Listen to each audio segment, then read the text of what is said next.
राज्यसभा से कौन जाएगा ये पॉलिटिकल अफेयर्स कमेटी तय करेगी हमारी, लेकिन मैं नहीं जा रहा। नमस्कार, मैं हूं नागेंद्र भाटी।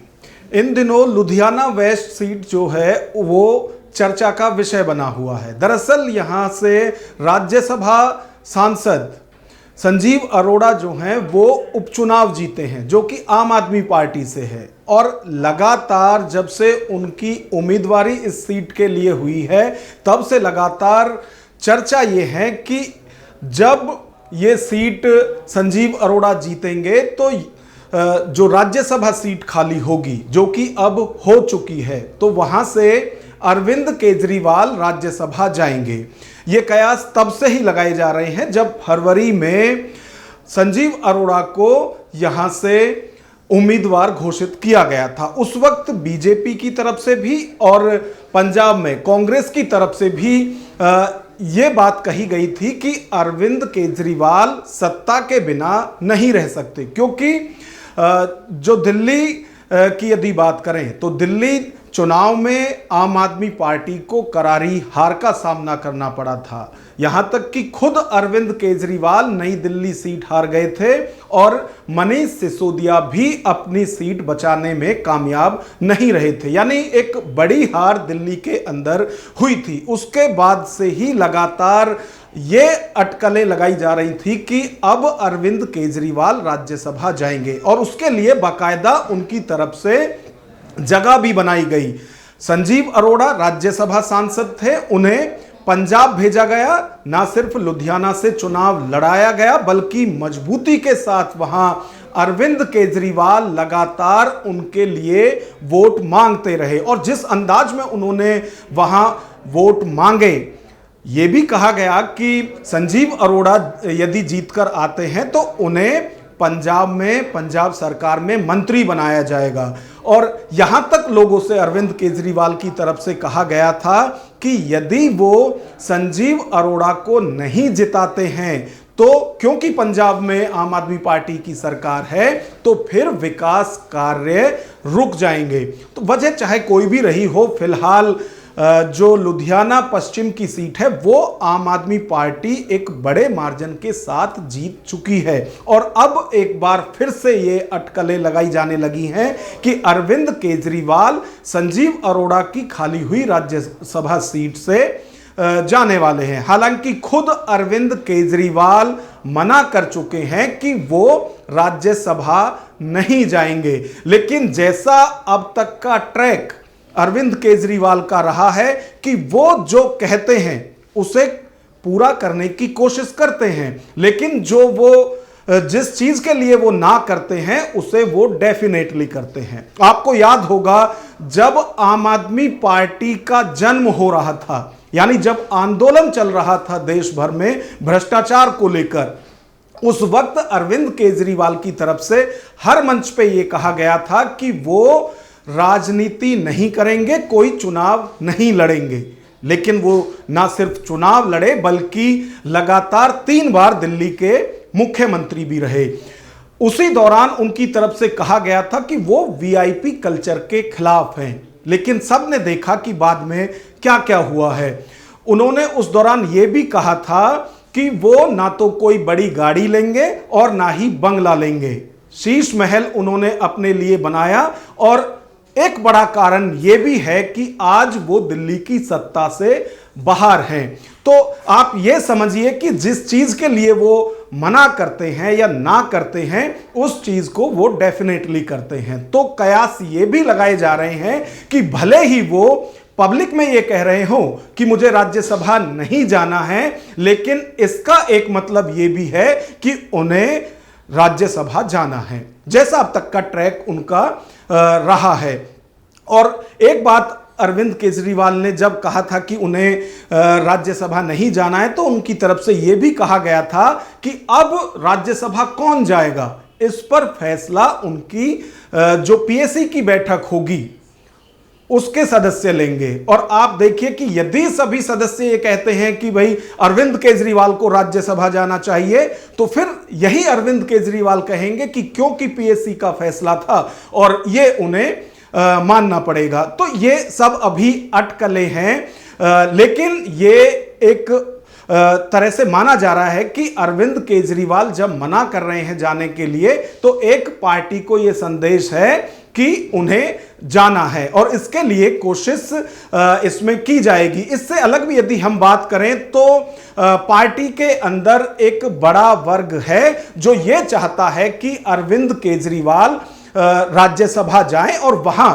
मजबूती के साथ अपनी बातें रखें और जैसा कि उनका लहजा भी है वो एक अच्छी तरह से अपनी बात रख पाते हैं, लोगों को समझा पाते हैं। तो यदि वो राज्यसभा जाते हैं, यदि वो संसद जाते हैं तो वहां मजबूती के साथ पार्टी का पक्ष वो रख सकते हैं। हालांकि संजय सिंह भी वहां पहले से हैं, वो भी अच्छे से अपनी बात रखते हैं, लेकिन दोनों के बात करने के तरीके अलग अलग हैं। तो एक बड़ा वर्ग पार्टी में यह चाहता है कि राज्यसभा अरविंद केजरीवाल जाएं, लेकिन अब जबकि वो मना कर रहे हैं तो ऐसे में सवाल उठता है कि अरविंद केजरीवाल नहीं तो फिर कौन राज्यसभा जाएगा। इनके बाद जो सबसे ज्यादा नाम आगे आ रहा है वो है मनीष सिसोदिया का, लेकिन मनीष सिसोदिया की भी यदि बात करें तो वो भी यही कह रहे हैं कि जो भी फैसला राज्यसभा के लिए होगा कि कौन जाएगा इस पर पार्टी ही फैसला करेगी।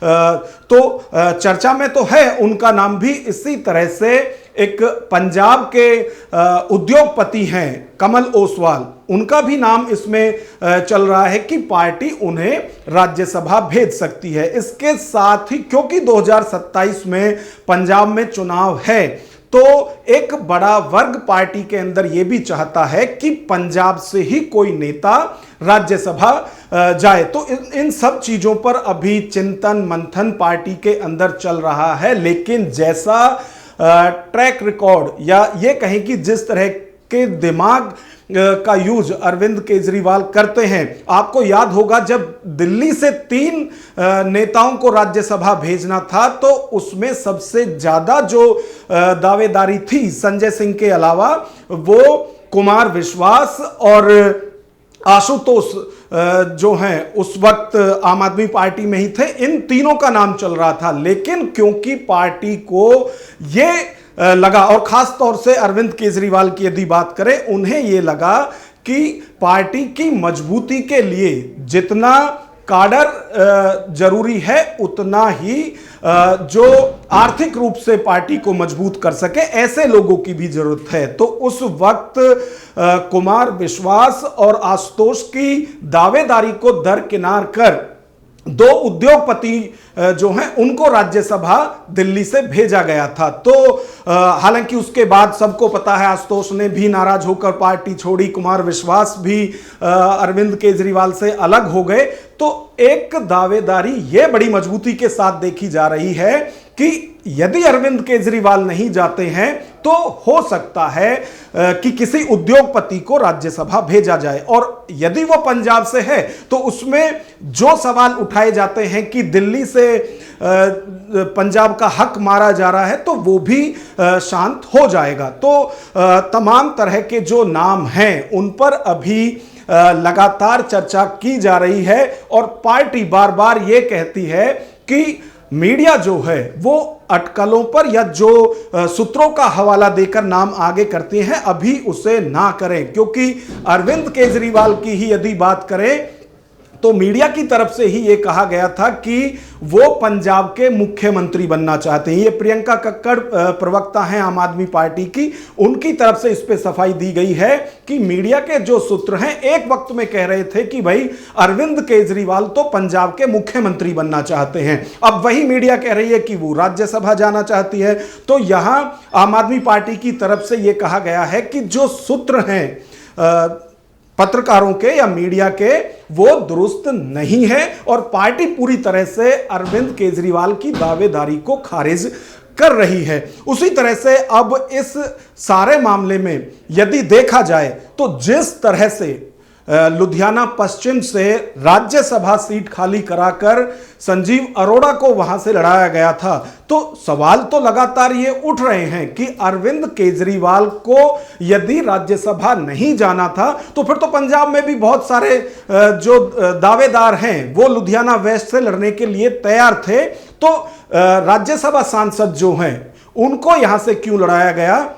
साथ ही साथ सवाल ये भी उठते हैं कि 2022 में राज्यसभा गए थे संजीव अरोड़ा और 2028 तक वो सांसद रहते, लेकिन क्योंकि 2027 में पंजाब में अभी चुनाव होना है तो उतने वक्त अब वो ना तो विधायक रहेंगे, यदि वो राज्यसभा रहते तो तब ज्यादा वक्त उन्हें मिलता वहां रहने का, लेकिन क्योंकि अब वो विधायक बन चुके हैं और 27 में चुनाव होना है, तो यदि वो मंत्री भी बना दिए जाते हैं जैसा कि अरविंद केजरीवाल ने चुनाव प्रचार के दौरान दावा किया था, तो भी वो बहुत ज्यादा फायदे में नहीं है। तो सवाल घूम फिरकर वही आता है कि यदि अरविंद केजरीवाल को राज्यसभा नहीं जाना था तो फिर इतनी ये फील्डिंग किसके लिए की गई है। तो लगातार कयास जो हैं वो अभी लगाए जा रहे हैं और जब तक पार्टी की तरफ से किसी चेहरे को सामने नहीं ला दिया जाता है, जब तक कोई नाम साफ नहीं होता है, तब तक इसी तरह की अटकलें और कयास लगते रहेंगे। इस सारी खबर पर आपकी क्या राय है, हमें कमेंट बॉक्स में जरूर बताएं। नमस्कार।